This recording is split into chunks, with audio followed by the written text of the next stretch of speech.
All right, we're going to be solving another friction question from the Hibbeler textbook, and we need to determine the smallest force P that must be applied in order to cause 150-pound uniform crate to move. We have the coefficient of static friction between the crate and floor 0.5, and yeah, as always, we're going to start with the free body diagram, and basically we have this crate that the force P is applying on this side. We obviously have the weight of the crate, which is 150 pounds, and there is going to be a normal force applying at the bottom, and because the box is moving to the left, the friction will be in the opposite direction or to the right. So two things here might happen. The box or the crate either moves or slips, or either it's going to get tipped over, and if that happens, we're going to see something like that. So these are the two possible scenarios that might happen. Let's start with this lighting,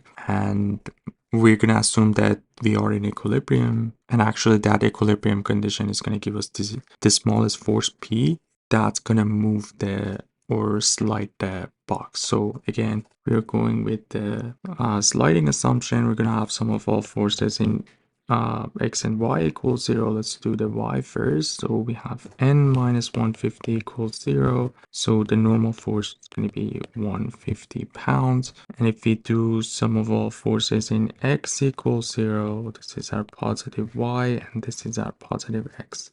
Basically, we have F minus P is equals 0, or our friction is equal to force P, and we know friction is mu s times the normal force, or 0.5 times N, which is 150, and this is going to give us 75 pounds for the force P based on the first scenario. The second scenario is the tipping scenario.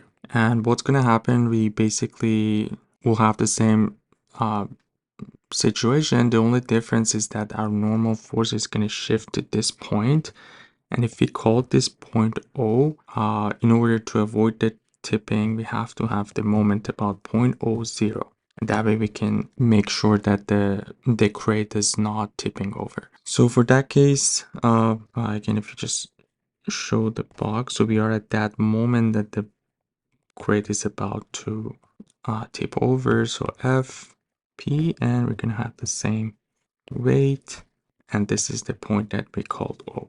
So we have the moment of the P about O. As we can see, the moment is counterclockwise, so positive.